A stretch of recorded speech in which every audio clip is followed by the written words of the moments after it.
tukuhimidi. Wewe ni mwema sana.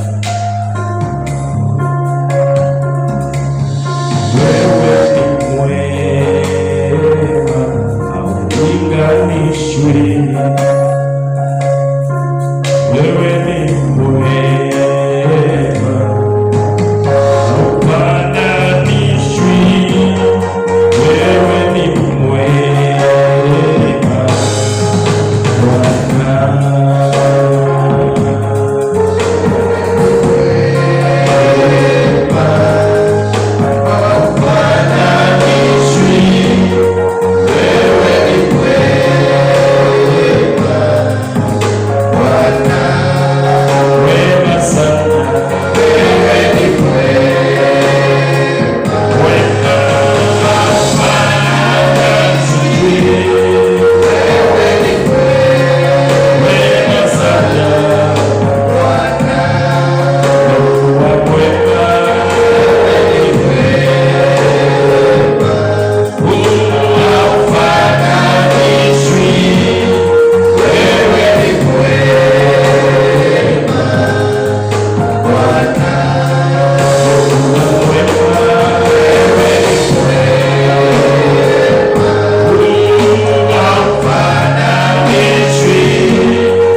Yesu tunaomba na kuamini, sema amen.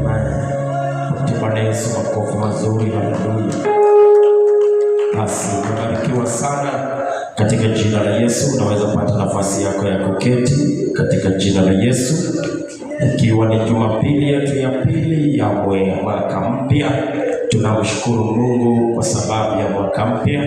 Tunamshukuru Mungu kwa kutuwezesha kufika. Tumekuwa tukitamani na tukitaka sana, lakini hapa sasa tumefika, hapa sasa tuko. Jina la Bwana litukuzwe. Haleluya. Maono yetu makubwa mwaka huu, Bwana asifiwe. Malengo yetu makubwa sana mwaka huu, jambo la kwanza ni upokee kwa wingi elimu ya Mungu ya kweli. Hiyo ndio maono kubwa ambayo niko nayo. Hiyo ndio malengo ambayo ninalenga, ya kwamba elimu ya Mungu ya kweli ifanye nini? Iongezeke ndani yako kwa wingi. Na jambo la pili ni kuweza kufikia watu ambao ni wenye dhambi. Mwaka huu tunataka kuchochea. Tayari nilianza Jumapili ya kwanza, na nitakuchochea na nitahakikisha sote tunachochea kabisa kuweza kufikia wenye dhambi na habari njema za Yesu. Bwana Yesu asifiwe. Ili watu waweze kumjua Yesu, ili watu waweze kubarikiwa. Na kumbuka, tunapoendelea kujifunza somo hili, kwa sababu huu ni mwaka wetu wa fulfilling the great commission. Bwana asifiwe. Ni mwaka wetu wa kutimiza tume kuu ama tume kubwa, ama it is our year of soul winning. Amen.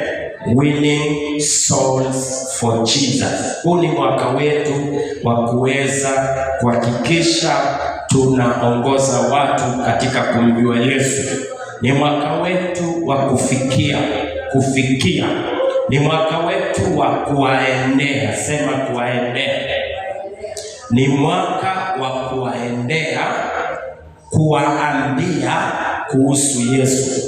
Ni mwaka wa kuwaendea, kuwaambia kuhusu Yesu. Hiyo ndio malengo yetu. Na nashukuru Mungu, asubuhi ya leo tayari niliombea mtu mmoja kuokoka. Jina la Bwana litukuzwe. Na ninaamini watakuja wengi, kwa sababu hiyo neema ni tele sana. Watakuja wenyewe na waseme nataka kuokoka. Ninaamini kazini mwako uombee watu waokoke. Bwana asifiwe. Ninaamini nyumbani na kwa ploti uombee watu waokoke. Jina la Bwana litukuzwe. Testimony nyingi kubwa tunataka kusikia mwaka huu. Ni uinue mkono juu useme, pastor, niko na ushuhuda. Bwana asifiwe. Tukikupa microphone useme, na wiki hii niliombea watu wawili wakaokoka.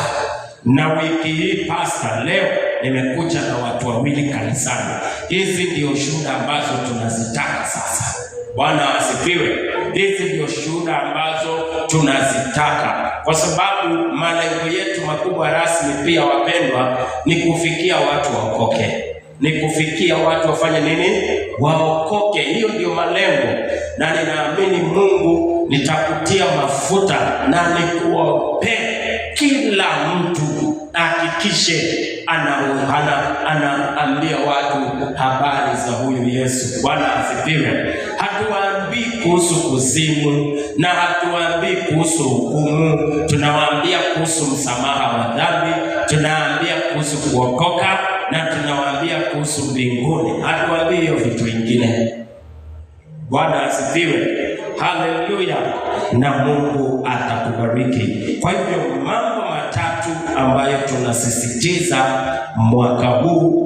Tulifanya jaribio mwaka jana na tukaona ya kwamba tuliweza kufanya vizuri kupitia jaribio ambalo tulilifanya mwaka jana. Tulifanya vizuri, na ninaona mwaka huu kila mmoja akitilia maanani tunaweza tukafanya kazi ya baraka sana. Bwana Yesu asifiwe. Jambo la kwanza ambalo tunaomba kabisa Mungu akupee mzigo tunapoendelea mwaka huu ni ya kwamba uweze kufikia mtu na kumwelezea habari za Yesu Kristo. Maana injili ni habari njema juu ya Yesu. Bwana asifiwe. Injili ni habari njema juu ya nani? Ya Yesu. Na ndani ya injili tunapoendea hawa watu, enda umwambie vile Yesu anampenda. Enda umwambie vile Mungu alimtoa Yesu Kristo kwa ajili yake. Enda umwambie jinsi ambavyo msamaha Yesu anataka kumsamehe. Enda umwambie jinsi ambavyo dhambi zote amefanya hazina uwezo wa kumzuilia Mungu kumsamehe dhambi ama kumuokoa. Bwana asifiwe. Twendeni tuambie kuhusu upendo wa Yesu. Twendeni tuambie vile Mungu anawahitaji. Twendeni tuambie habari hizi njema wapendwa. Ni wakati wa kuenda na kuwajulisha habari njema juu ya ufalme wa Mungu. Bwana Yesu asifiwe.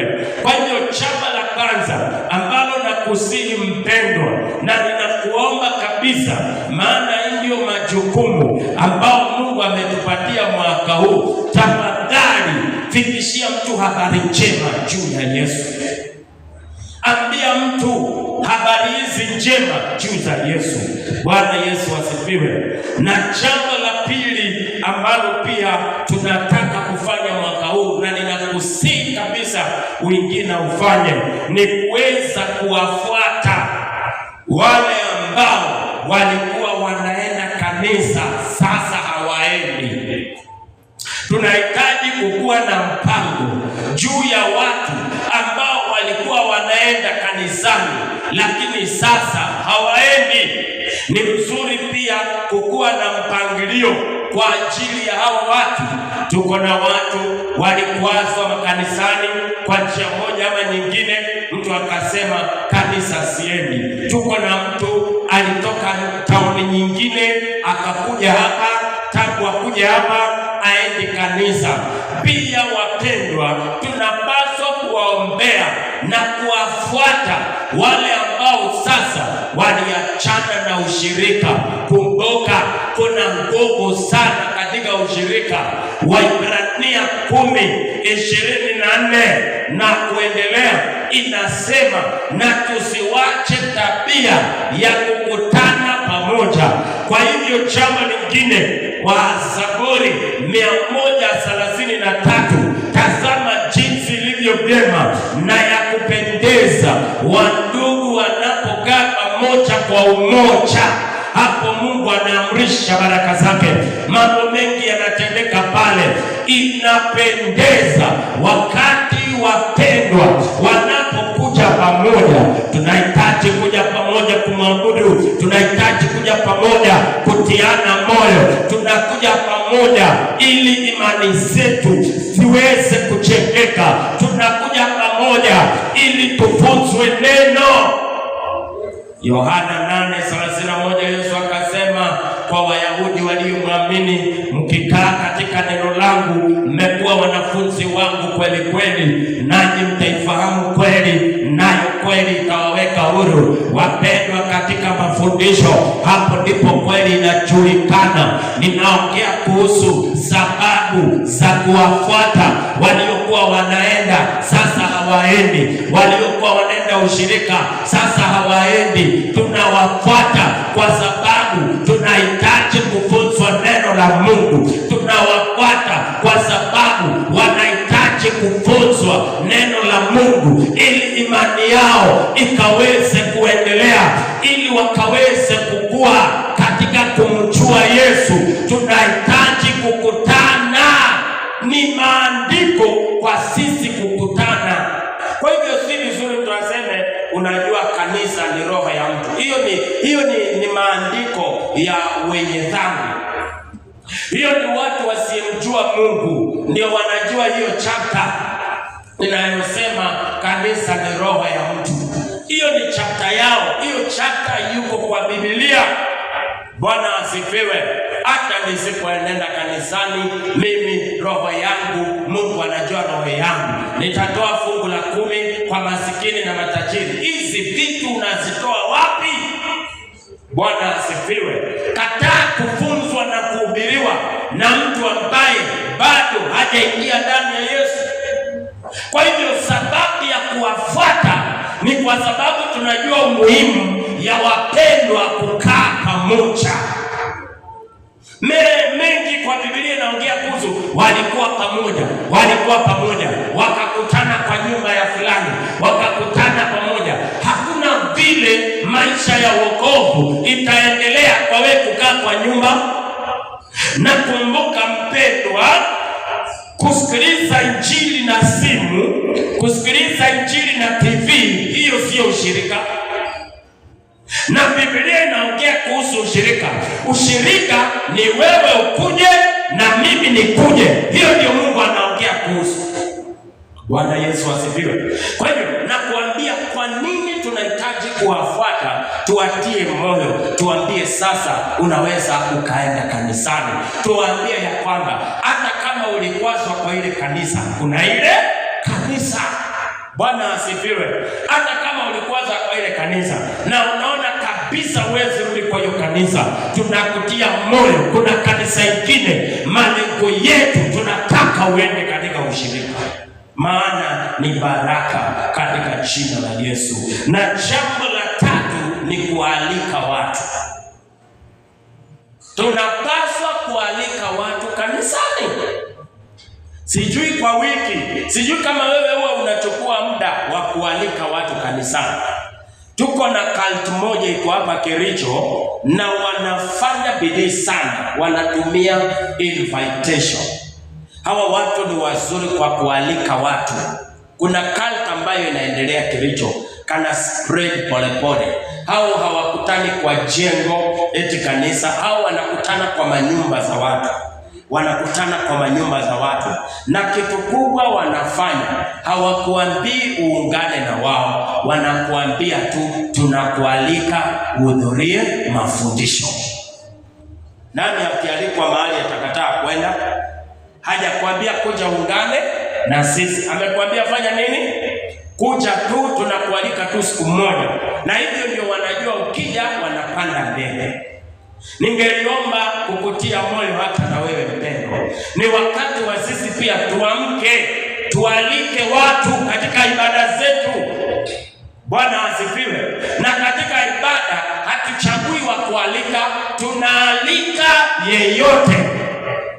Bwana asifiwe. Tunaalika yeyote, ni kukualika tu. Hatukwambii ukuje ungane na sisi, hatukwambii ukuje uokoke. Wakati tunaongea kuhusu kualika mtu, hatumwambia kuja uokoke, hatumwambia kuja ungane na sisi, tunamwambia karibu uhudhurie ibada zetu, tubarikiwe pamoja. Tosha. Kuna nguvu katika kualika watu. Bwana asifiwe. Haleluya. Mwanamke Msamaria alitumia mbinu gani? Hiyo ni mbinu moja. Alipokutana na Yesu, ama kwa lugha nyingine tunaweza sema alipokutana na mwanaume wa 7. Kuna ujumbe Mungu amenipatia inaongea kuhusu mwanaume wa 7. Yesu alimwambia umekuwa na wanaume ngapi? 5, washaenda. Na akamwambia uko na mwanaume mwingine saa hii. Na pia mwenye alikuwa anamuongelesha pia alikuwa ni mwanaume. Tunaenda kuambia kuhusu mwanaume wa 7. Haleluya. Maana hata Yesu alikuwa mwanaume. Na Yesu pia kuna ripoti alikuja nao. Mwanaume wa kwanza kuna vitu alikuja nayo. Pengine alikuja na shopping, alikuja na pesa. Mwanaume wa 6 kuna vitu alikuja nayo, akamwambia nitakulipia nyumba. Wote walikuwa wanakuja wakimwambia tutakufanyia. Lakini Yesu alikuja akasema nitakubadilisha. Haleluya. Yule mwanamke alipoenda ni nini alifanya? Alienda kuinvite watu, akawaambia njooni muone. Akawaambia njooni muokoke.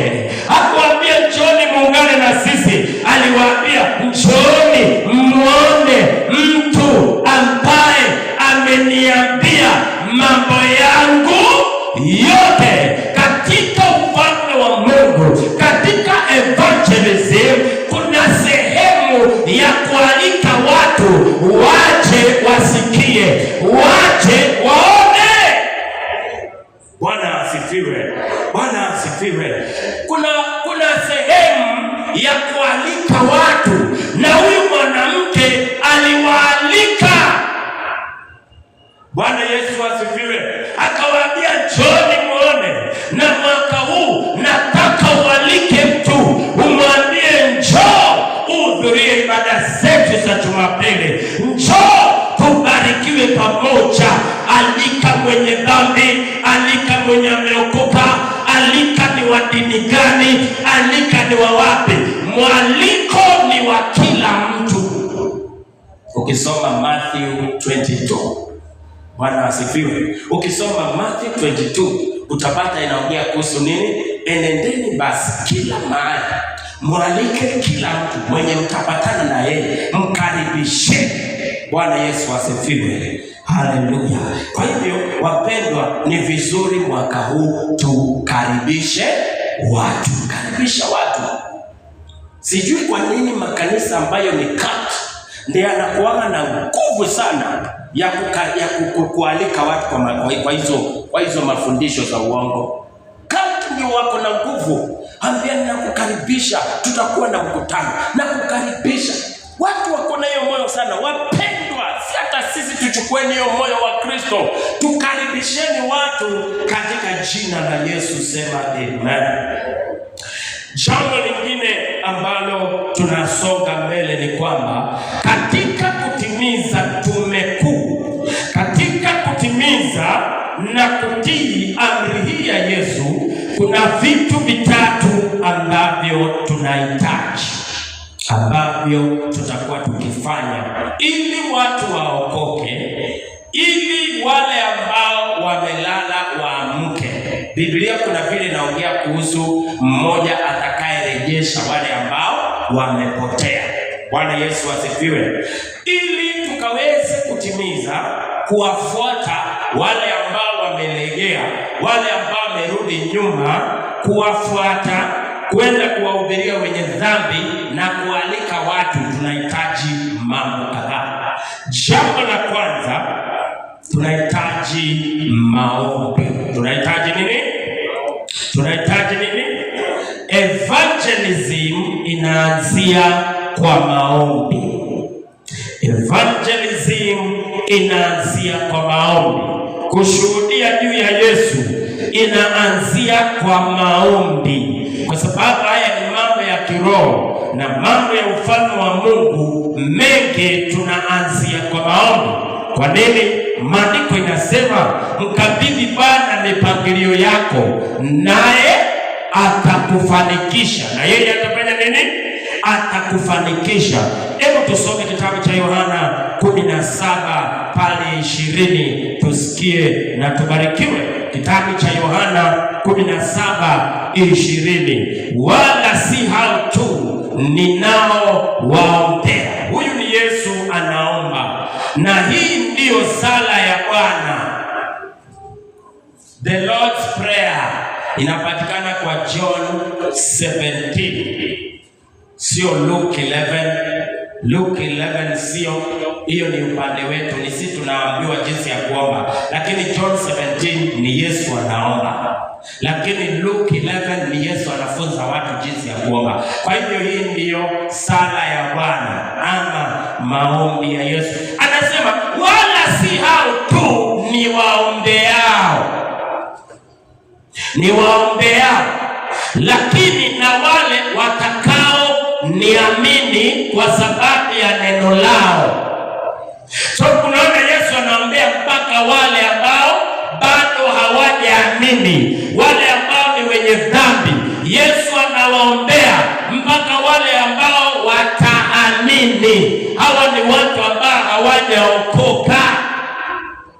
Kwa hivyo tunapaswa kuwaombea wale ambao bado hawajaamini. Tuombe na tuseme tunawaombea wamama ambao wataamini, tunaombea wazee ambao wataamini, tunaombea vijana ambao wataamini, tunawaombea katika jina la Yesu. Bwana Yesu asifiwe. Tunapaswa kuwaombea, maana Yesu aliwaombea wale ambao watakaoamini kwa sababu ya neno. Wale ambao injili ikipelekwa kwao wataweza kuamini. Basi kwa wiki zijazo tutachambua hizi na tuende kwa undani zaidi katika jina la Yesu.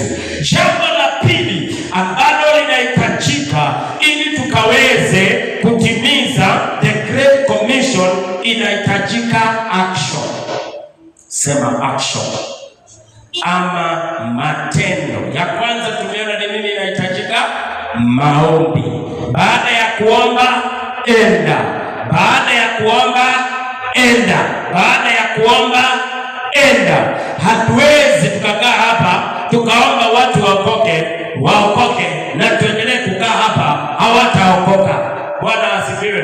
Hatuwezi tukaendelea kukaa hapa na sema Baba, katika jina la Yesu tunaomba watu waongezeke kwa hii kanisa. Haiendi hivyo. Bwana asifiwe. Haleluya. Mke na mume hawawezi wakakaa alafu wanyamaze na waseme tunaomba kukuwa na mtoto, tunaomba kukuwa na mtoto. Kwa kuomba peke yake haitafanya kazi.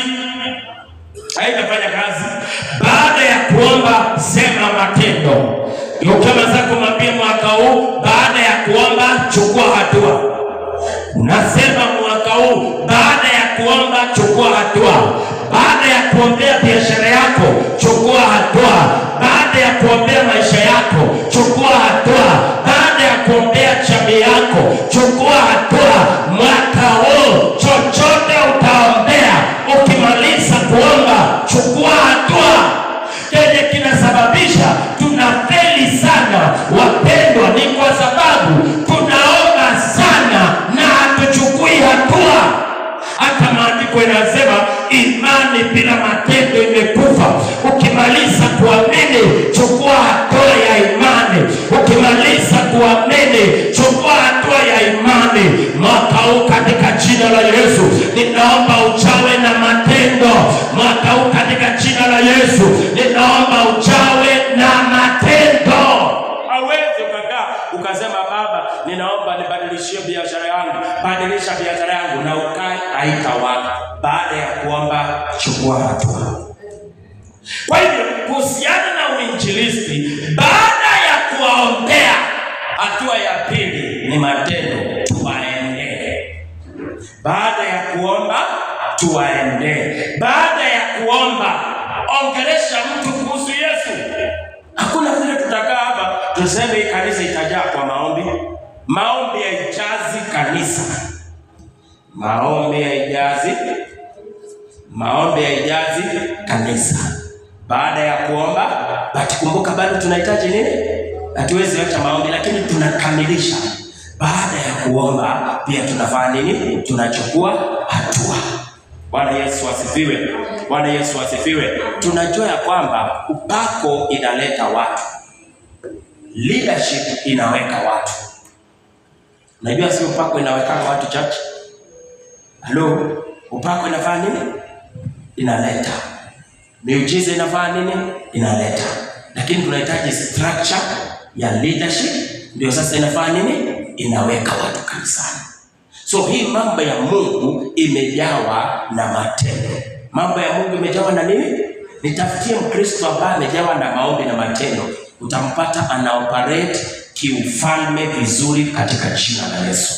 Bwana Yesu asifiwe. Anaoperate aje? Anaoperate kiufalme kabisa.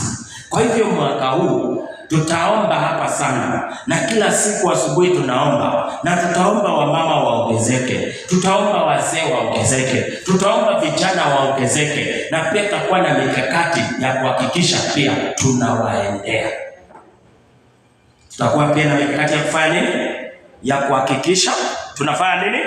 Tunawaendea katika jina la Yesu Kristo. Tutabarikiwa. So nilisema ya kwamba mwaka huu tutatumana Jumapili. Tutafanya ibada zetu, tukimaliza tunagawana. Wazee waende hivi, wamama waende hivi, vijana waende hivi. Tukutane jioni hapa. Kila mtu akuja tuambie tumefikia watu wangapi, tumefikia watu wangapi. Tunataka kuconcentrate na hiyo sana. Bwana Yesu Kristo asifiwe. Haleluya, haleluya. Na jambo lingine pia ambalo tunahitaji pia kutimiza uinjilisti ni pesa. Kingdom haiwezi operate bila pesa. Ufalme hauwezi fanya kazi bila pesa. Pesa inafanya nini? Inahitajika. Pesa inafanya nini? Inahitajika. Kwa hivyo lakini tuelewe, kuna kuenda mara kadhaa. Kuna nini? Kuna kuenda ambako hakugharimu pesa, ambayo tulisema ni gani? Tunaweza tukaita door to door, face to face evangelism. Bwana asifiwe. Nilikupatia mfano, ukipanda boda kutoka Nyagacho mpaka town, hiyo ni nafasi umepata, unaweza ukaambia mtu juu ya Yesu. Ukiuzia mtu ama ukienda kununua mahali, unaweza ukaongea juu ya Yesu. Unaweza fikia jirani yako, hauhitaji pesa. Kazini mwako, wale watu unapatana na wao, hauhitaji pesa. Wale watu ambao wako karibu na wewe, unaweza ukawafikia bila pesa yoyote. Bwana Yesu asifiwe. Kwa hivyo hiyo ndio hatua ya kwanza ambayo nataka tutilie maanani sana. Ni hatua ambayo haigharimu pesa kufikia mtu. Hiyo unaanza na sako ya marafiki zako. Unaangalia kwa marafiki zangu ni nani na nani hataokoka. Unaweka chini. Unasema ninaanzia Jerusalem. Ninaanzia wapi? Jerusalem. Unakagua, unaanza kuwafikia. Namba 2, unaangalia kwa ploti ambayo ninaishi, ni nani bado hajaokoka. Unapambana na wao. Unaenda kazini, ni nani hapa ambao tunafanya kazi na wao, majirani kikazi, ni nani huyo ambaye hajaokoka. Unamfikia, unampea habari njema. Bwana Yesu asifiwe. Haleluya. Yaani kuna watu wa karibu tunaweza tukawafikia pasipo kugharimika chochote na tuambie habari njema. Jambo lingine ni simu yako. Bwana asifiwe. Ni nini? Ni simu yako. Huwa ninaona nina post picha asubuhi, na ikifika jioni unapata watu 100 wameiangalia. Ni kumaanisha kupitia picha yangu nimefikia watu 100. Ninataka tubadilishe simu zetu, tutumie ziwe pia vyombo ama chombo cha kufanyia uinjilisti. Simu ilitengenezwa rasmi kwa sababu ya mawasiliano. Kazi ya simu, hata tukiangalia zile za kwanza, malengo yake rasmi ni mawasiliano. Lakini vile teknolojia imeenda ikiongezeka, siku ya leo simu inafanya kazi nyingi. Leo tunafanya biashara zetu tukitumia simu na tunafanya vizuri sana. Kuna watu wanafanya biashara kwa mitandao. Unaweza fikiria wako na duka, unaweza fikiria wako na store, lakini hawana. Store yao ni simu. Anakuambia tu kenye unataka tutakuletea. Leo watu wanapost vitu ambazo wanauza, wanatumia simu zao kufanya biashara, wanatumia hizo simu. Leo nimekuja kusema pia tuongeze, tutumie simu zetu kufikia watu na habari njema. Tutumie simu zetu kusambaza habari njema. Tuma picha yako, alafu hapo chini andika kitu kwa status yako ya WhatsApp, kwa status yako ya Facebook. Unaweza ukaandika neno la Injili. Bwana asifiwe. Haleluya. Unajua tunapost picha ni ya kuattract mtu. Usiulize Pastor Simeon na post picha sana. Mimi na post picha sana. Maana macho lazima ione kitu ya kuifanya nini? Ya kuivutia. Bwana asifiwe. Wakati samaki amewekewa mtego kwenye ndoano, huwa anaona ndoano ama huwa anaona chambo? Huwa anaona nini? Ile nyama yenye imewekwa wapi? Kwa ndoano. Lakini yeye huwa haoni nini? Ndoano. Lakini anaendea nini? Nyama. Akikula nyama,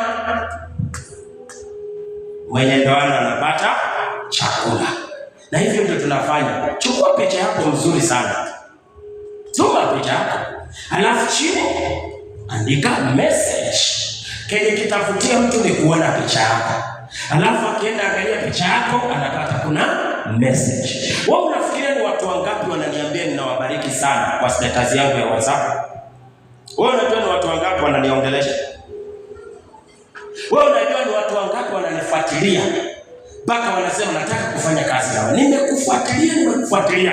Ninataka kufanya kazi na wewe. Ninapenda vile unahubiri Injili. Napenda vile unafanya nini? Huduma yako. Mimi wakati natembea mguu town napatana na watu wengi wasana wananiambia pastor, ninakufuata sana. Unafanya kazi nzuri. Pastor, ninakufuata sana. Ukienda Meru, ukienda Kisii, ukienda wapi? Wewe unafikiria watu na postigi Meru peke yake? Nikienda mission pia kuna message nafanya nini?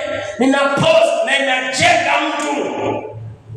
Nataka tubadilishe, tuongeze simu yako pia tafadhali. Wacha iwe chombo cha kutumia kusambaza habari njema za Yesu. Bwana Yesu asifiwe. Unapotumia kufanya shughuli zile zingine, ongeza neno la Mungu. Bwana Yesu asifiwe. Maana kwa simu yako, kwa status yako, kwa siku moja watu 20 wakiona umefikia watu 20. Na kumbuka Injili, kazi yetu kubwa ni kuwafikishia ujumbe. Malengo yetu na mioyo yetu kuokoka si kazi yetu. Kazi yetu sisi ni chombo. Tunatumia kutransport the message. John the Baptist alikuwako ni chombo, ama yeye ni transporter wa message, lakini yeye hakukuwa message. Alikuja kuongea kuhusu message. Leo nimekuja kukuambia wewe ni transporter wa gospel katika jina la Yesu. Wewe unatumika kufikisha message. Sasa wakitaka kuikubali ni yao, wakitaka kuikataa ni yao, lakini upande wangu nimemfikishia message. Nimemwambia Yesu anakupenda, Yesu anakuhitaji, akubadilishie maisha, akusamehe dhambi, akufanye mwanawe. Usipotee ukimwamini. Ukishapeana message, nyamaza. Hapo pengine pamebaki, afanye maamuzi mwenyewe. Kazi yetu ni kufikisha ujumbe. Na nikikuangalia ninaona unaweza ukafikia watu wengi kwa siku moja. Bwana asifiwe. Unaweza ukafikia watu wengi kwa siku moja. Unaweza ukafikia wengi. Page zenu zinaona na watu karibu 50. Page yako, Facebook yako, hiyo TikTok yako, watu wanaona ni wengi sana.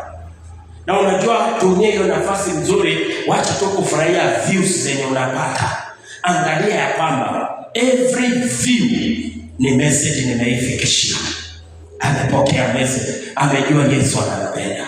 Nataka tufanye hivyo wapendwa, na itakuwa ya baraka. Bwana Yesu asifiwe. Na hiyo haikugharimu pesa nyingi, inakugharimu bundles zako. And you know, nowadays tuko na bundles ya 15 bob ambayo inakupeleka for 1 hour. 1 hour ukikalia simu yako hivi, unaweza tuma message nyingi kwa watu wengi sana. Unaweza tuma kwa TikTok, utume kwa Instagram, utume kwa WhatsApp, uende kwa page yako ya Facebook, uende kwa Facebook yako. Mimi huwa nachukua muda mrefu kuhakikisha na post hizi zote nikiandika. Mtu anatumia message ya pastor, unanitia moyo. Pastor, nilikuwa na give up, umenitia moyo. Asante pastor kwa kunitia moyo. Asante pastor kwa kuinua nafsi yako. Jina la Bwana litukuzwe. Haleluya. Na hii ni kwa njia moja wapendwa, hatukai na hii habari njema tunafikishia wengine badala ya kukaa nayo. Bwana asifiwe. So tunaona kwa njia ya simu itakugharimu pesa kidogo. Kwa njia ya nini? Ya simu itakugharimu pesa kidogo, maana utahitaji kununua simu, utahitaji kununua bundles ndio ukaweze kufikia watu. Na pia kuna injili ya kufikia watu na gharimu pesa, ni wakati tunapanga crusade. Bwana asifiwe. Wakati tunapanga kukuwa na crusade Nyagacho, kukuwa na crusade wapi, ile inagharimu pesa. Sasa hiyo tunahitaji pesa. Bwana Yesu asifiwe. Kwa hivyo wakati ambao tupo, ninakuomba, hii ni injili ambao kila mtu anaweza akafanya, ni ya kufikia mtu tu umwambie Yesu anakupenda. Bwana asifiwe. Ninaomba tu kutoka ndani ya moyo wangu, we want the kingdom of God iongezeke, na tunataka kusubtract ufalme wa shetani. Wapendwa, inafaa hivyo. Bwana asifiwe. Kwa hivyo ninaomba wito huu, tafadhali pokea kwa jina la Yesu. Pokea kwa jina la Yesu.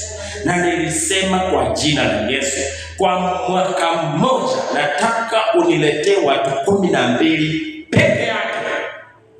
Sitaki uniletee watu wengi. Sitaki uniletee watu 40.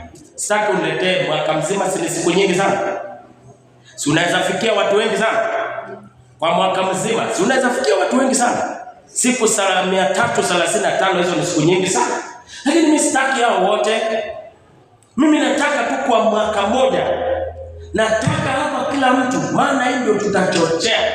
Nataka kila mtu tu alete tu mtu mmoja, watu 12 peke yake.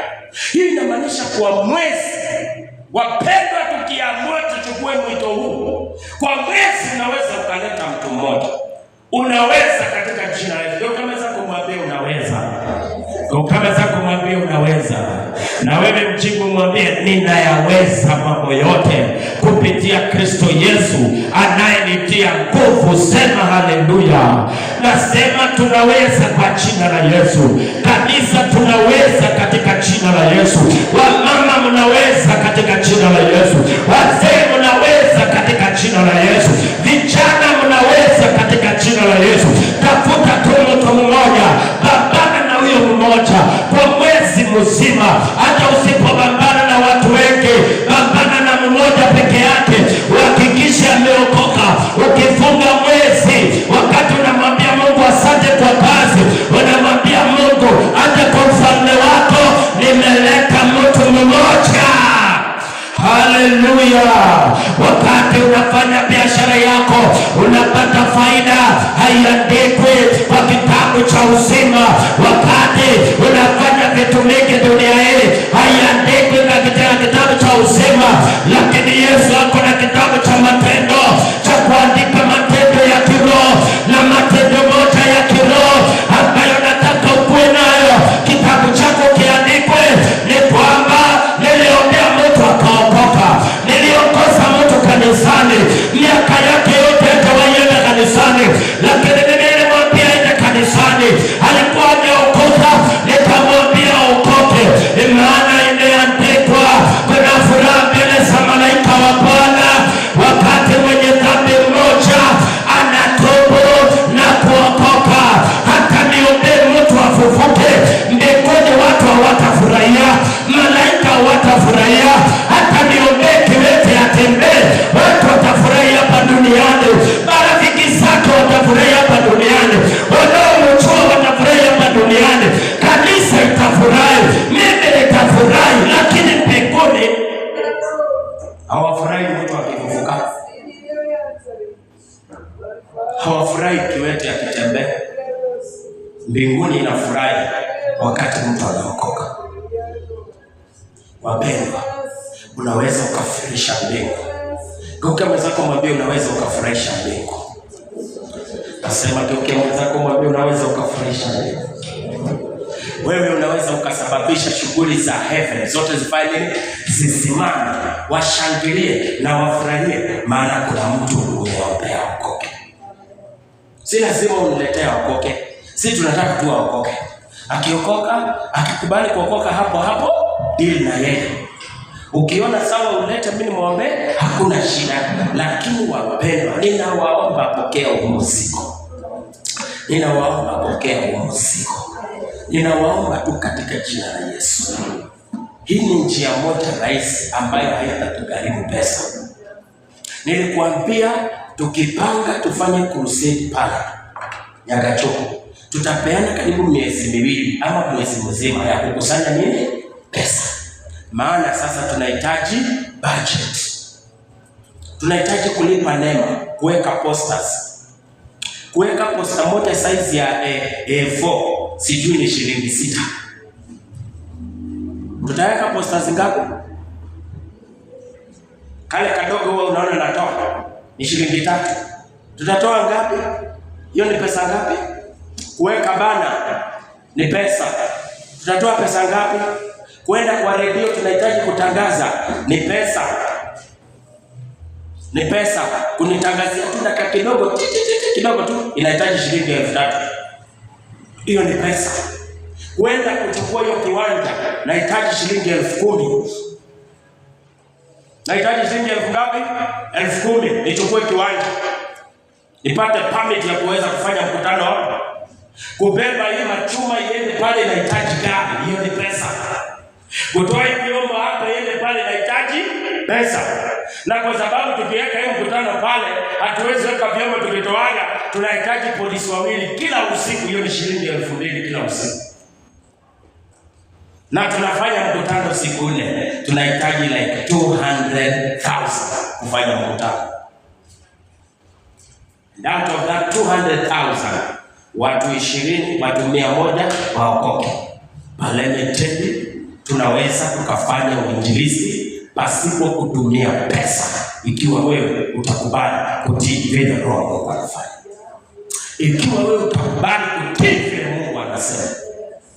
Na kama kuna kitu nataka mwaka huu, we want to obey the Great Commission.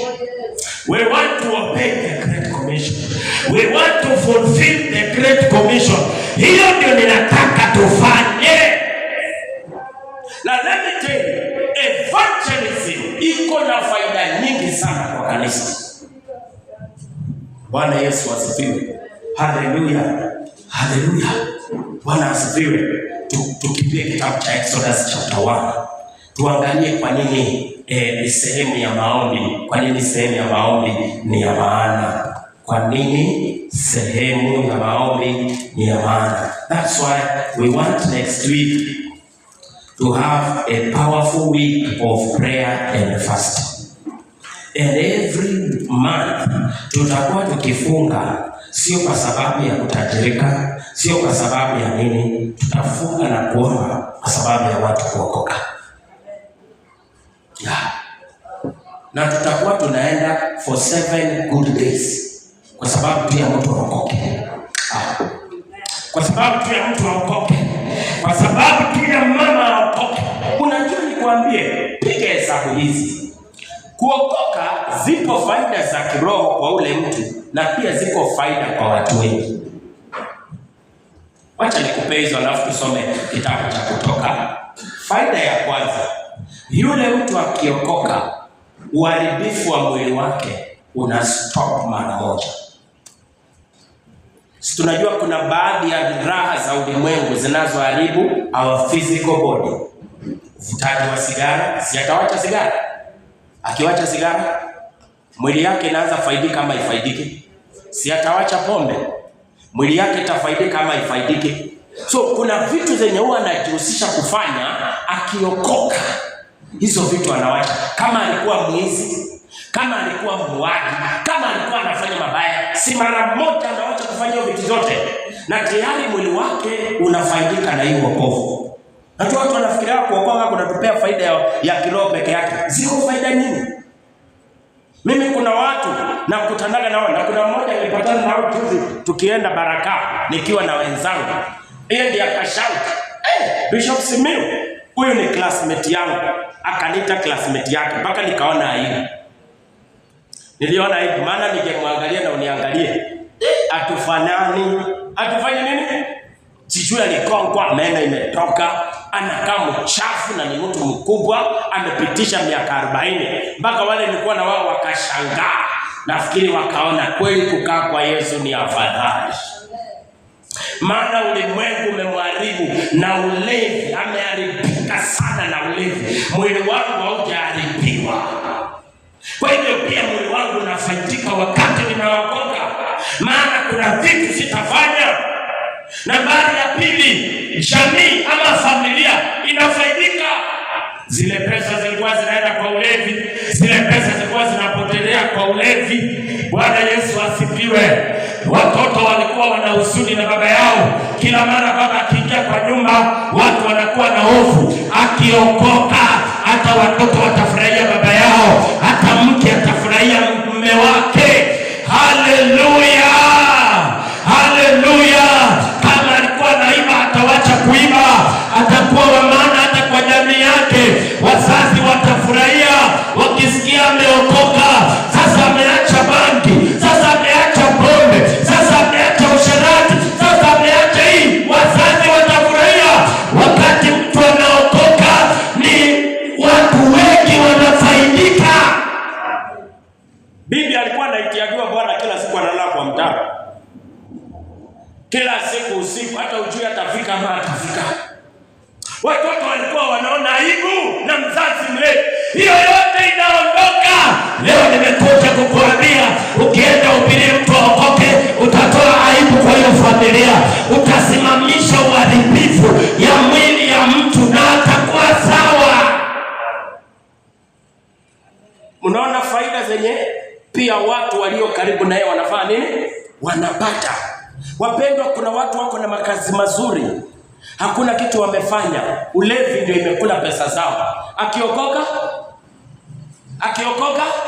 atajenga, akiokoka atasomesha watoto wake, akiokoka maendeleo atafanya. Twendeni tufikia hawa watu. Ndio utaweza kumwambia tuwaende, ndio utaweza kumwambia tuwaende. Faida nyingine ambayo pia tunazipata wakati tunaendea watu waokoke, wengine ni wahubiri, wengine ni nini? Wengine ni wahubiri, wengine ni waimbaji. Ndio kama zako kumwambia, kwani mimi nilitoka wapi? Kwani wewe ulitoka wapi? Ulianzia wapi? Wale waimbaji wote wanaimba hapa, walianzia wapi? Si walikuwa wenye dhambi? Si nilikuwa mwenye dhambi? Haleluya. So kwa hao watu tunaenda kuhubiria, kuna waimbaji, kuna nini? Kuna wahubiri, kuna nini? Kuna mabishop huko, kuna maapostles wako huko, kuna wachezaji wa vyombo huko, kuna watu wa aina mbalimbali wako huko. Bwana Yesu asifiwe. Bwana Yesu asifiwe.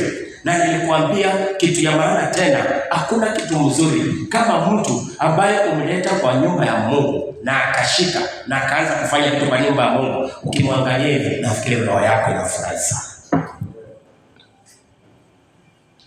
Kwa sababu wacha nikwambie, dunia hii, kitu ya maana yenye utawacha dunia hii ambao utakumbukwa nayo, utakumbukwa na makosa zenye ulifanya. Ndio kama zako mwambie, utakumbukwa na makosa zote zenye ulifanya. Kwa mazishi tu ndio watu wanaongea uongo, lakini kwa akili zao wanakumbuka makosa yote uliyofanya. Na ya pili, utakumbukwa na watu ambao ulibadilisha. Utakumbuka na watu ambao ulibadilisha. Leta mtu aokoke. Leta mtu aokoke. Hata ukihama Kericho umeacha mbegu. Hata ukihama Kericho umeacha nini? Umeacha mbegu. Iko bishop mmoja, kila nikiongea naye ananikumbusha Brook 2005. Ananiambia, uliimba hiyo Lingala, nikasikia kupenda Yesu, nikakuja nikaokoka. Kila nikiongea naye, nitaenda kuhubiri kwake, ako Kasarani Nairobi. Nitaenda kuhubiri kwake hii mwezi na Tumaini. Kila akiniona anakumbuka siku hiyo. Leo yeye ni bishop. Leo yeye ni nani? Unafikiria na feel aje? Nafikiria na feel aje? Kuna bishop ako na testimony na inahusika na mimi. Unaweza kosa kukua bishop, lakini unaweza enda ushike samaki inaitwa bishop. Hukunielewa vile nimesema. Hukuelewa vile nimesema.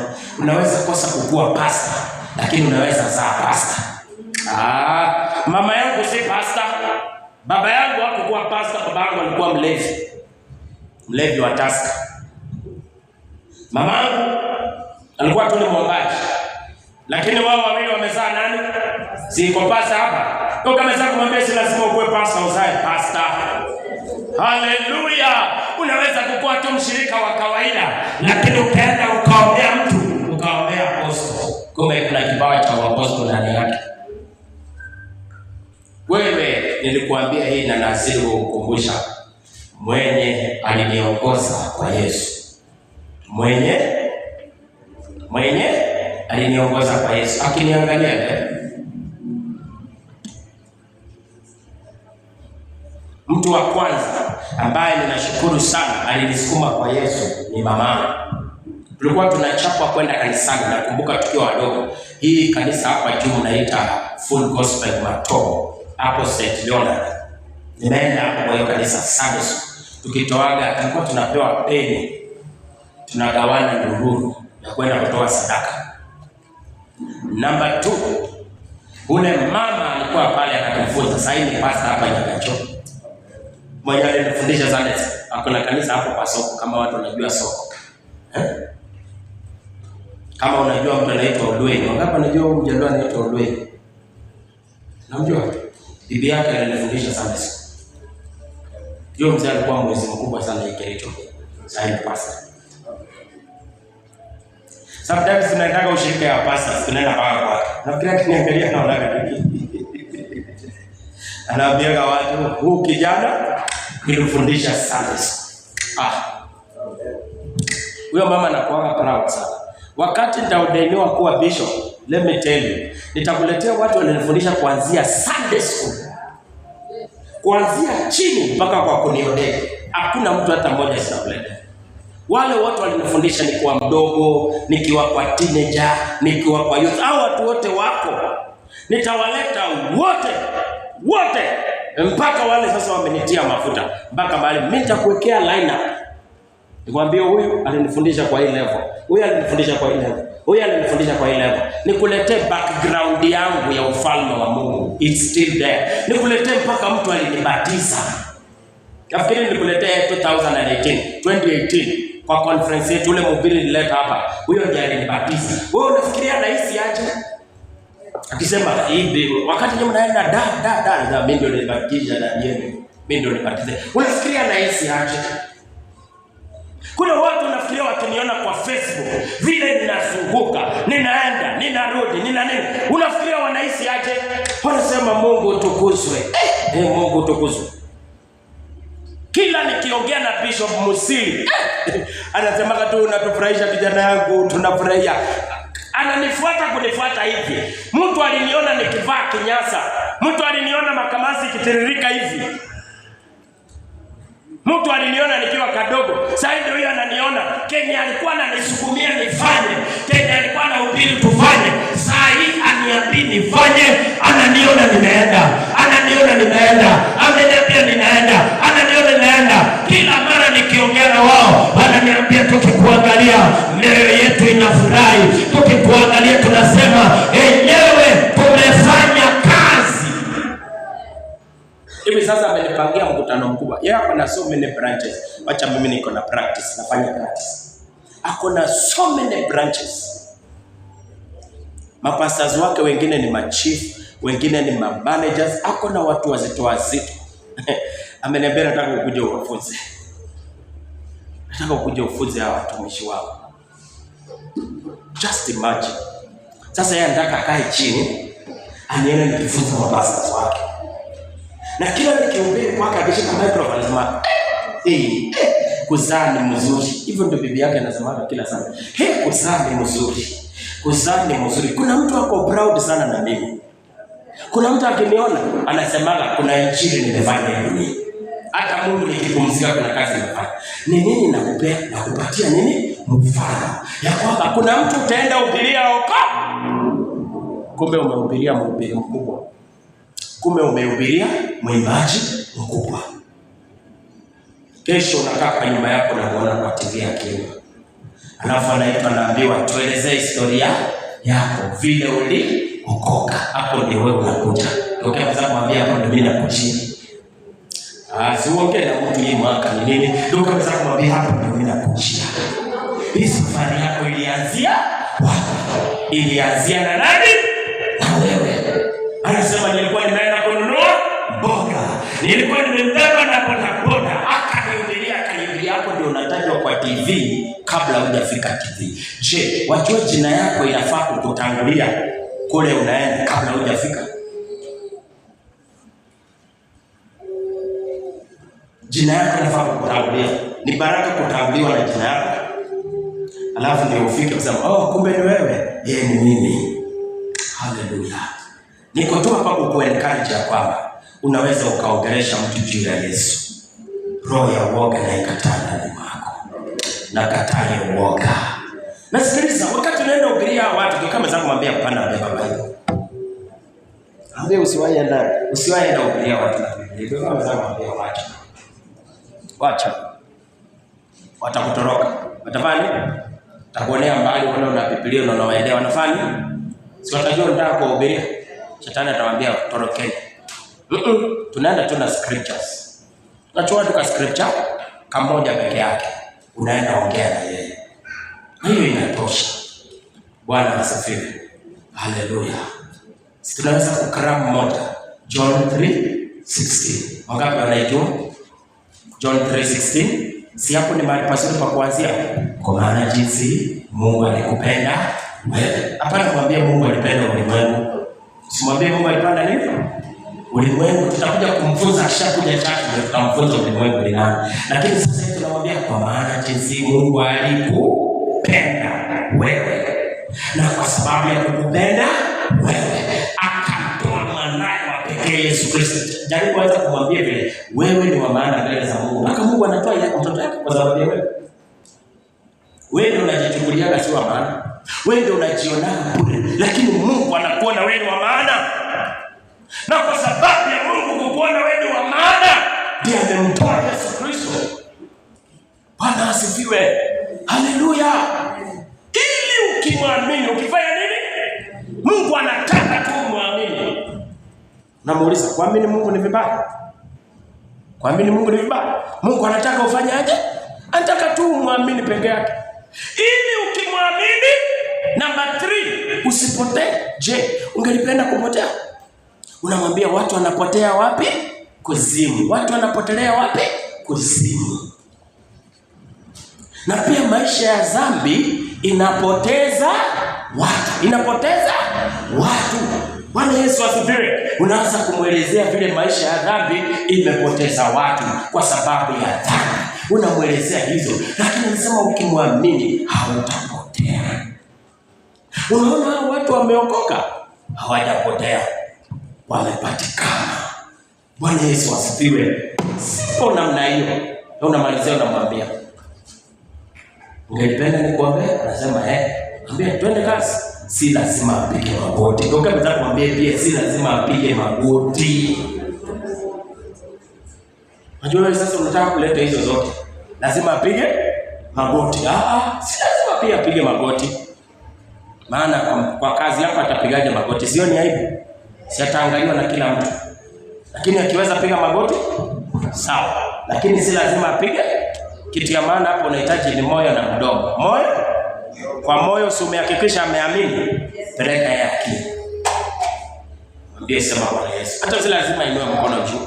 Si lazima inue. Kuna vitu vingine tunafanyisha watu tukiwa katika uwepo wa kanisa, inakuwa rahisi kwa yeye kufanya. Mtu kunyenyekea hapa ni rahisi. Na hakuna mtu anaweza ona aibu kupiga magoti kwa sababu inajulikana hapa ni kwa kupiga, lakini kwa kazi na kule kwingine si kwa kupiga. Kwa hivyo ataona aibu. Shika tu mkono yake, mwambie rudia ni maana. Amen. Haleluya. Tosha. Then unachukua hatua ya pili. Ni sasa kumwongelesha mambo ya Mungu na kumwambia ukishaokoka unahitaji kulishwa neno la nani?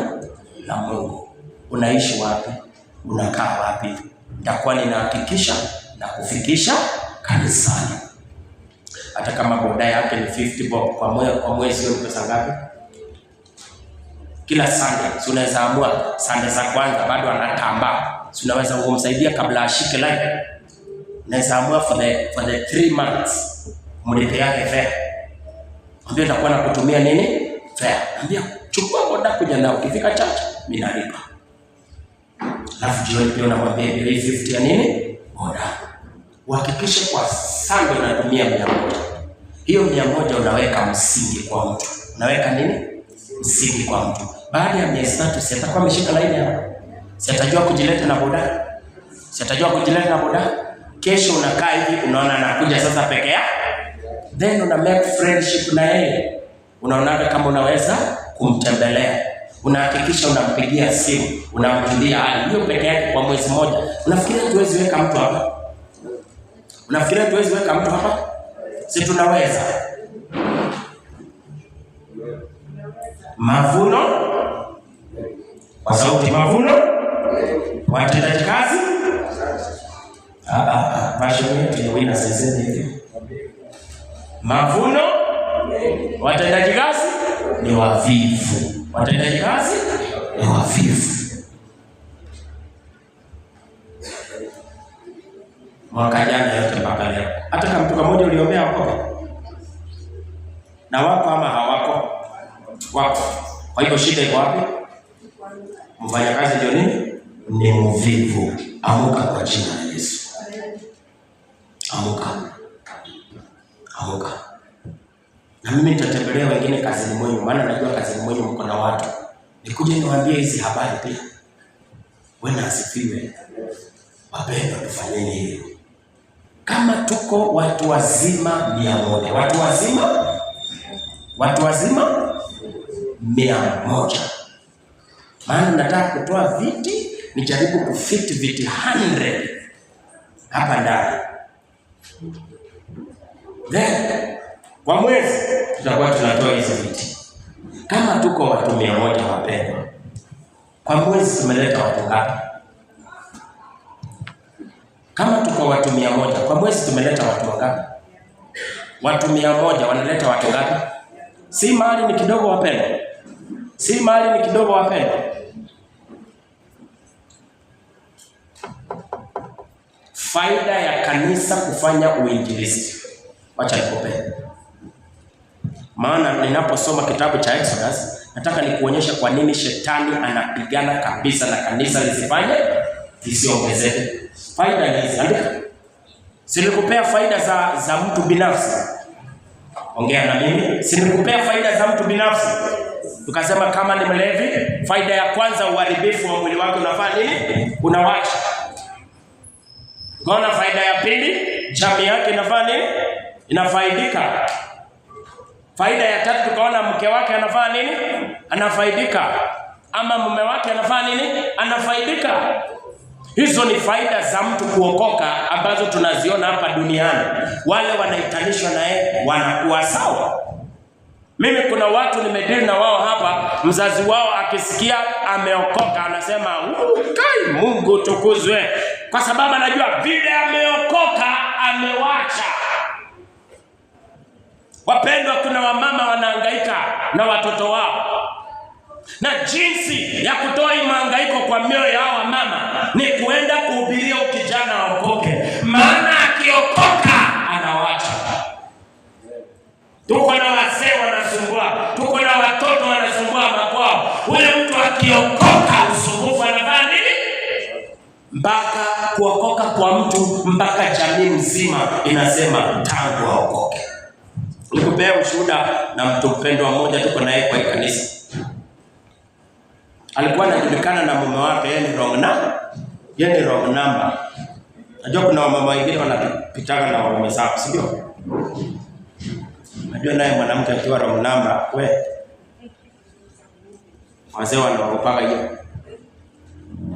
Sasa zamani kuna vile wakikosana alikuwa na react. Vile wakikosana, huyo mama alikuwa analeta fujo. Huyo mama alikuwa na change. Alikuwa anafanya nini? Ana change, anakuwa black. Mzee nyumba ikaliki. Kunakuwa kubaya. Mara ngapi? Mara 2. Huyo mama akaokoka. Akaungana na sisi akaokoka. Mwaka jana wakapitana. Mzee akafikiria tu ni kama kawaida. Iko tendeka hivyo.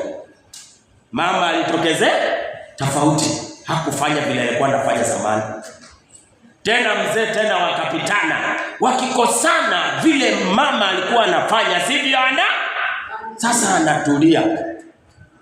Unataka kuniambia yeye kuhubiria huyo mzee? Na ngojea huyo mzee mwaka. Huyo mzee ataokoka. Kwa sababu mama alikuwa akiruka juu, mzee anatoka anaenda, hiyo nyumba ibariki. Sasa hata salimu eti mama anatulia. Unafikiria huyo Yesu aongeleshe huyo mzee? Unafikiria huyo mzee aone yenyewe na hii kuokoka inaonekana ni ama? Haleluya. Hiyo ni mabadiliko. Mtu kuokoka inasaidia ndoa yake. Inambadilisha baba kwa ndoa, inabadilisha baba kwa watoto. Maana mtoto alikuwa akikosea, makucha yote inatolewa, hakuna matusi mtoto hataitwa. Watoto sasa hivi wanashangaa, hata tukikosea tufanye nini? Hatutukanwi. Watoto wanasema mama uliokoka, hata kwa hii nyumba imeokoka. Maana unajua ukiokoka unaokoka dhambi, unaokoka pia mambo mengine ulikuwa unafanya kwa nyumba yako. Na kila mtu anafaidika na kuokoka kwako. Faida ya wokovu, faida ya kuendea wengi waokoke hapa duniani kwa kanisa. Tunapaswa tuelewe ya kwamba wokovu iko na faida nyingi. Kuna faida za kifalme katika ule mtu, lakini pia kuna watu walio karibu na wao wanafaidika. Na sisi kama kanisa tunafaidika aje wakati mtu anaokoka? Namba 1, tumesema mwezi huu kila mtu tu akubaliane na atii neno la Mungu. Tulete mtu mmoja mmoja. Tulete nini? Mtu mmoja mmoja. Kama tuko 100 tunakuwa ngapi? Mwezi wa pili tunakuwa ngapi? 200. Tunakuwa 200. Sadaka inaenda juu ama haiendi juu? Kwa hivyo kanisa itafaidika na hiyo. Okay.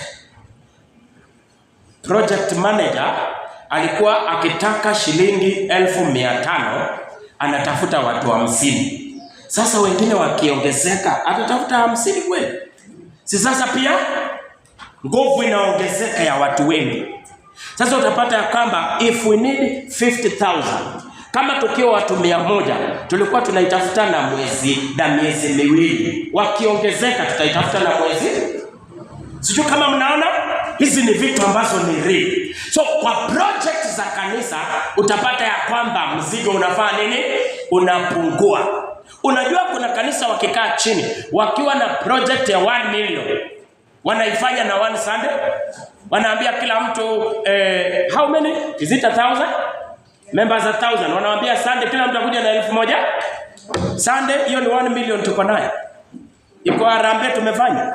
1 million inaweza ikafanya nini? 1 million inaweza ikafanya nini? Inaweza ikafanya kazi kubwa sana. Haleluya. So unaona wingi wa watu pia unasababisha kanisa kuenda kwa haraka. Sijui kama unajua watu wenye wako na pesa mingi, wako na pesa mingi. Na pesa zinaendelea kukua mingi. Maana akikuwa uko na pesa mingi, pengine rafiki yako amefika mahali anaamua kutoka Kericho, anasema ya kwamba kwa sababu natoka Kericho nataka kuuza nyumba yangu. Uko na pesa utanunua ama utanunua? Kama hauna inakupita. Mwingine anasema yenyewe nimetafuta pesa nimekosa na baba yangu ni mgonjwa nataka nimtubu. Wacha nipeane hii gari. Si unipatie pesa kiasi. Ukiwa na pesa utanunua ama utanunua?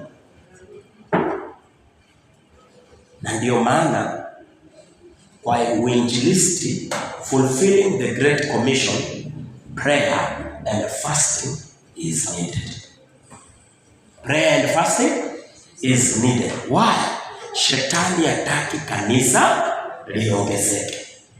Mnapaswa kujue ni maono ya shetani ama kwa manifesto ya shetani. Kwa manifesto number 1, kwa manifesto ya shetani number 1 inasema aje? Hakuna kuongezeka kwa kanisa. Hiyo kanisa ichezee hapo, wakae hapo, wakage hivyo, wasiongezeke. Mwaka huu tunataka kuvunja hii record kwa jina la Yesu. Na nimesema niko hapa, nitatumia methods zote kukushawishi, kukuongelesha, kuhakikisha uchukue mzigo ya kuongelesha mtu aokoke. Nitahakikisha hili nimefanya. Nilifunza tu kwa wakati mmoja ya kwamba I'm your spiritual father. Nimefunza tena. Ni miaka ngapi imepita? Halo? Unaweza kumbuka nilifunza lini? Ni miaka mingi sana. Ni ukweli? Na mpaka wa leo you call me dad. Bwana Yesu asifiwe. Na nilifunza tu kwa wakati moja. Sasa baada ya miaka mingi, karibu miaka 6-7, bado unafanya nini? So unaona kuna nguvu ya kufunza mtu. Ninataka kuamini Mungu, we sacrifice this year. Tukuongeleshe juu ya uinjilisti. Tukuongeleshe juu ya soul winning kabisa. Na nina uhakika hii mbegu ikiingia ndani mwako, miaka yote itakuwa ni biashara yako kuleta watu tuchache. Kuleta watu tuchache. Hii kiwanja inatungojea. Nasema hii kiwanja inatungojea. Hii kiwanja inatungojea. Yale ni maofisi yanatungojea.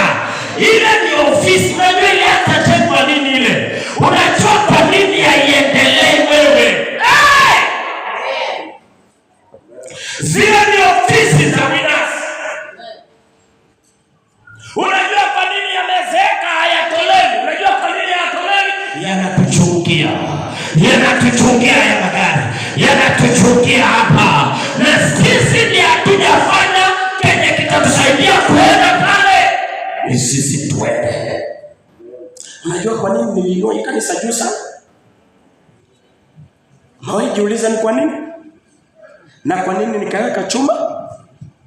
Kwa sababu tutajaa kwa hii kiwanja yote kwa kujenga kanisa kama hizi. Huko tumeweka mawe. Hii si mawe. Huko nimeweka plywood. Nilijenga na maono. Kwa sababu sasa tukisha tujae tunatoanisha hapa.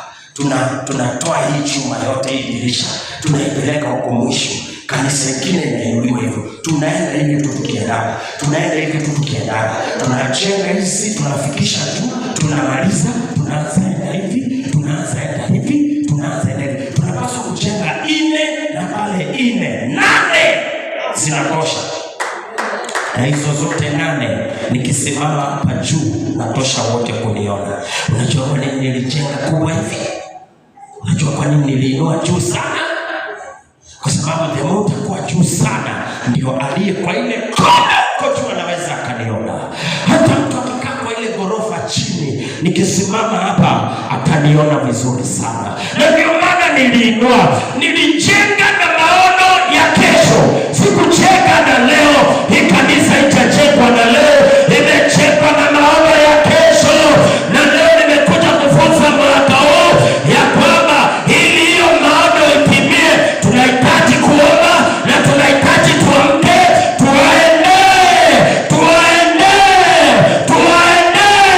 tuende wamama, tuende wazee, tuende vijana, tuendeni tuwalete. Haleluya! Simama juu kwa miguu yako katika jina la Yesu. Wapendwa, tunaitwa tuende. Uliokoka umekana hii wokovu sana. Umenyamaza nayo sana. Mwaka huu tuende.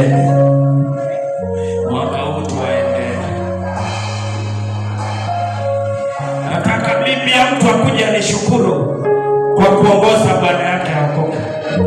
Nataka mama akuje aniambie pastor, asante kwa kuongoza kijana yangu akaokoka.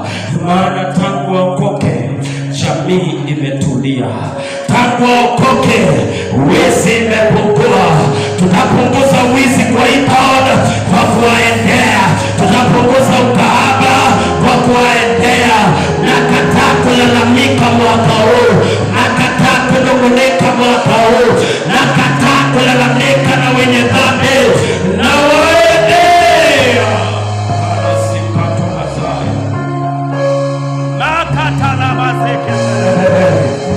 Nataka waganga wakose kazi Kericho. Nataka waganga wakose kazi Kericho.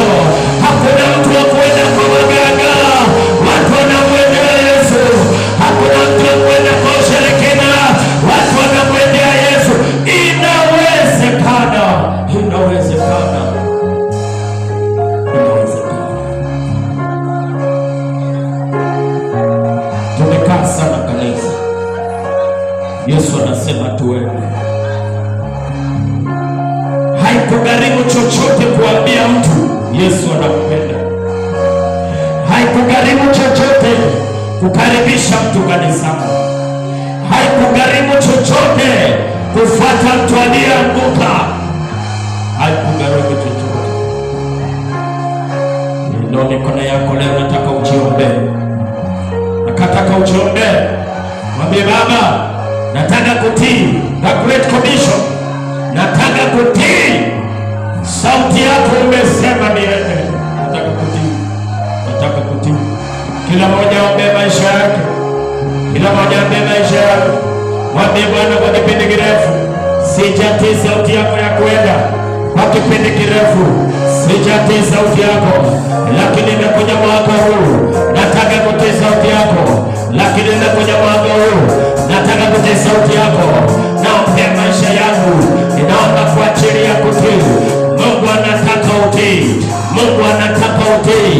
Mungu anataka utii sauti yake. Mungu anataka utii sauti yake. Natangaza kanisa la Yesu, hii mwaka tutatii sauti ya Bwana. Hii mwaka tunataka kutii sauti ya Bwana. Kwa nini waangamie na tumeitwa kwa ajili yao? Kwa nini wapotee na tumeitwa kwa ajili yao? Ni wakati wa kuwaendea. Ni wakati wa kuwaendea. Tumewanyamazia sana, tumenung'unika sana, tumewalalamikia sana, lakini ni wakati wa kuenda. Kila mtu ajiombe. Eli akamwambia Samueli, ukisikia hiyo sauti useme niko hapa Bwana. Leo mwambie Bwana, niko hapa mtume. Niko hapa kutii sauti yako Bwana.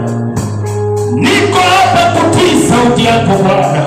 Niko hapa kutii sauti yako. Niko hapa kutii sauti yako Bwana. Baba, mwaka huu ni nafasi umenipa tu ya kutii sauti yako. Ni mwaka wangu wa kutii sauti yako. Nakubali kuenda. Nakubali kuwaendea wasiokujua Bwana. Nakubali kuwaendea wasiokujua Yesu. Nakubali kuwafikia. Nakataa kuwahukumu.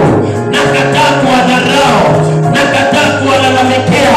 Mbali nakubali kuenda. Nakubali kuenda Baba.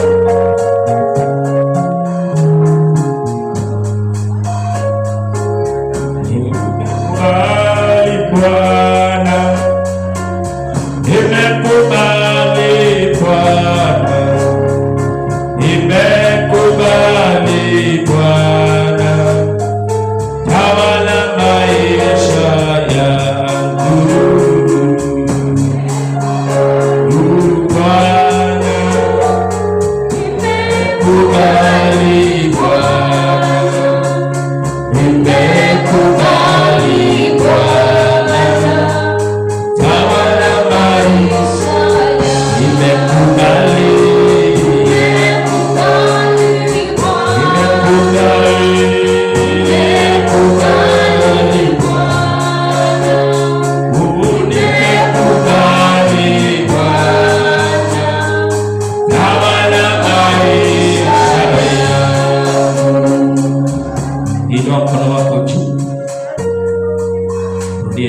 Sema kwa jina la Baba na Bwana na Roho Mtakatifu. Bwana Yesu, moyoni mwangu nimeliamini neno lako kwa kinywa changu, nasimama kukiri neno lako katika kitabu cha Mathayo 28. Ninakubali kutii kuanzia mstari wa kwanza na kuendelea mpaka mwisho. Nakubali kutii. Umesema nienende. Umesema niwaende, niwaambie. Niwaende, niwaambie. Leo ninakiri nitawaende, niwaambie habari zako. Niondolee na pia nakataa roho ya uoga ya kukushuhudia Yesu. Nakataa roho ya uoga ya kukushuhudia Yesu. Kila roho inayopigana nami nisiweze kuwaendea na kuwaambia, na tangaza natangaza kuishinda, natangaza kuishinda. Sema kwa ploti, nitawaendea, nitawaambia. Sema kazini, nitawaendea, nitawaambia. Barabarani, nitawaendea na nitawaambia kukuhusu Yesu, katika jina la Yesu. Nakataa kunyamaza na habari hii njema, nakataa kunyamaza na habari hii njema. Mungu nisaidie.